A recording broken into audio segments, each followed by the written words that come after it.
Welcome to the World War I History Podcast, produced by the MacArthur Memorial. We invite you to follow us on Twitter at MacArthur1880 or find the General Douglas MacArthur Memorial on Facebook. Q ships. In the years leading up to World War I, there were lots of theories about what a future war would look like in Europe. One was that a protracted two-front war would not end well for Germany. Another was that the war would be short because the global economy tied all nations to each other, and a long war would just be too costly for everyone. Another theory, one which had the backing of Admiral Jackie Fisher, was that Great Britain, an island nation, would not survive if it lost access to food and supplies coming from North America. Concern over this last theory was initially low. The Royal Navy had quickly blockaded Germany and declared the North Sea a war zone, meaning any ship traveling in that region was considered a legitimate target. In addition, by January 1915, the Imperial German High Seas Fleet was bottled up in the North Sea. German U-boats, however, were free to prowl and would soon become Germany's primary weapon at sea. Back in October 1914, German U-boats began targeting merchant ships with some success. The British Admiralty initially dismissed these attacks, believing the losses to merchant vessels to be limited. Part of this dismissal stemmed from their belief that German U-boats posed little threat to the Royal Navy's surface fleet.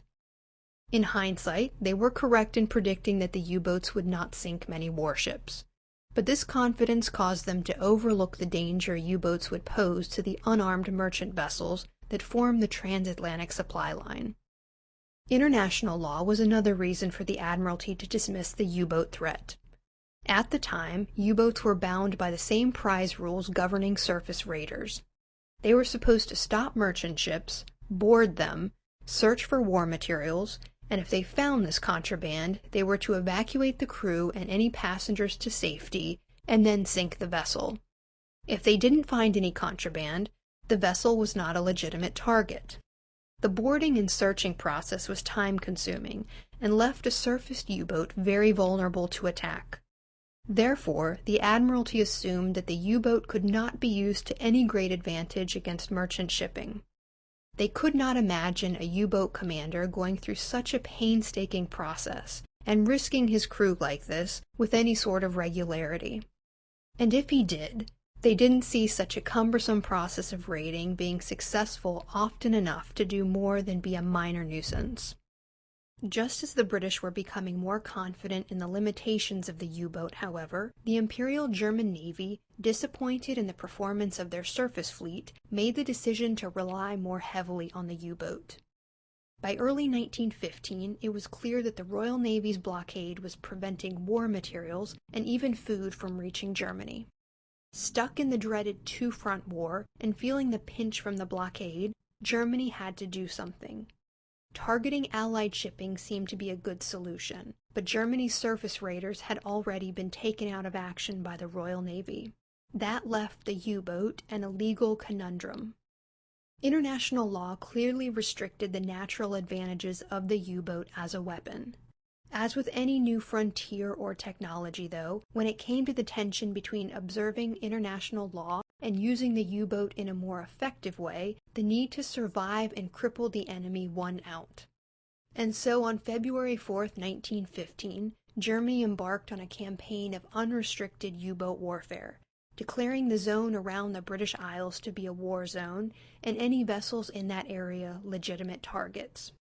Nations around the world, not just the Allies, protested this new policy, but Germany viewed this new tactic as a legitimate response in its fight for survival. By March 1915, German U-boats had sunk approximately 29 merchant vessels, all flying the flags of Allied or neutral nations. While successful, though, this campaign would be short-lived.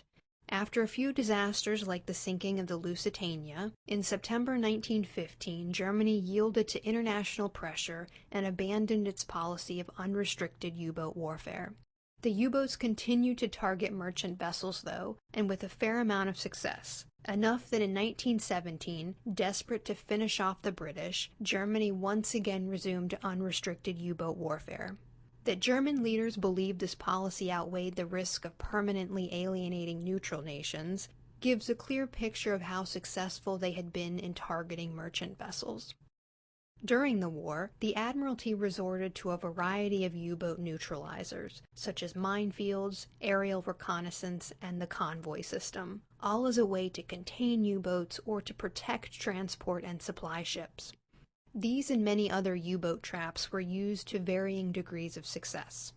One such trap was the Q-ship, named after what was then Queenston, Ireland, the base of the Q-ships.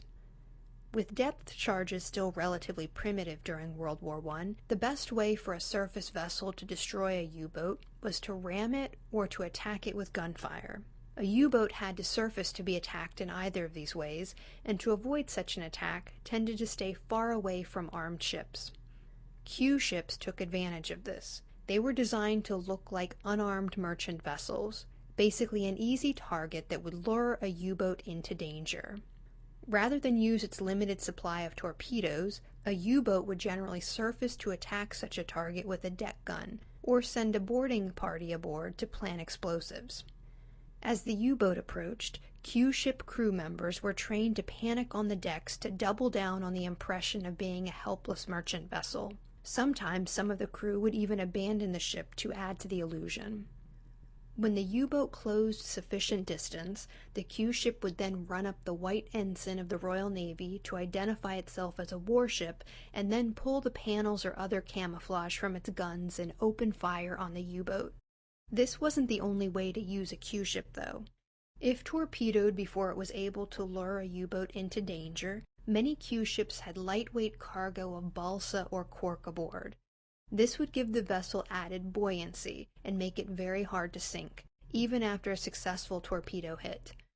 Watching a disabled Q-ship floating helplessly would encourage the U-boat to surface to finish off the vessel with its deck guns.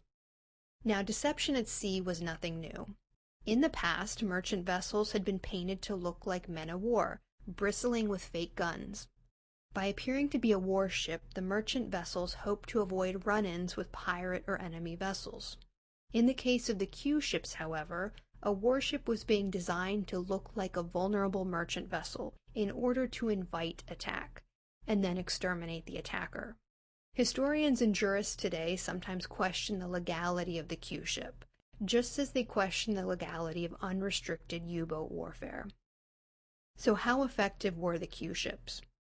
Q-ships sank somewhere between 11 and 14 U-boats during the war. This is not a particularly high number, given that there may have been an estimated 366 Q-ships by the end of the war, but as word of the Q-ship spread, U-boats certainly became more cautious, choosing to avoid surfacing to attack. Attacking while submerged slowed the speed of the U-boat, but also forced it to use up its limited supply of torpedoes.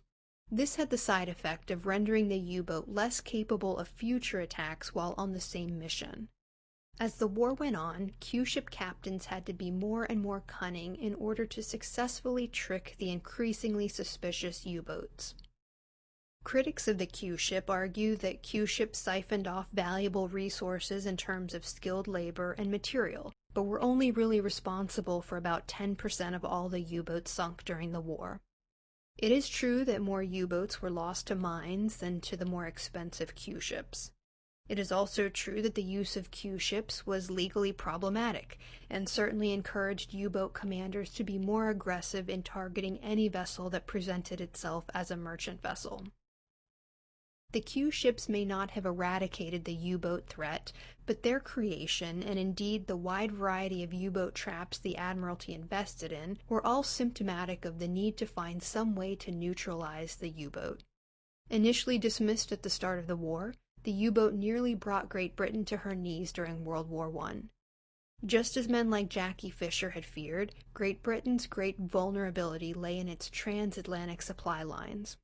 Whether operating under a policy of unrestricted U-boat warfare or not, German U-boats sank an estimated 5,000 ships, or roughly 13 million gross registered tonnage.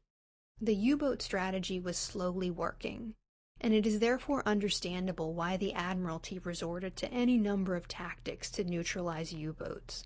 They had to do something. The Q-ship campaign might also have had another significant impact. The German response to the Q-ship was to more aggressively target unarmed vessels. In doing so, Germany hampered its ability to win the public relations side of the war, especially in an area that had the potential to influence an important neutral like the United States. While American neutrality was somewhat questionable in some ways, when unrestricted U-boat warfare resumed in 1917, it was certainly one of the factors that drew the United States into World War I on the side of the Allies. This not only strengthened the transatlantic supply line, but contributed to the war's ultimate conclusion. Thank you for listening. If you have any questions, suggestions, or comments, please contact Amanda Williams at amanda.williams@norfolk.gov.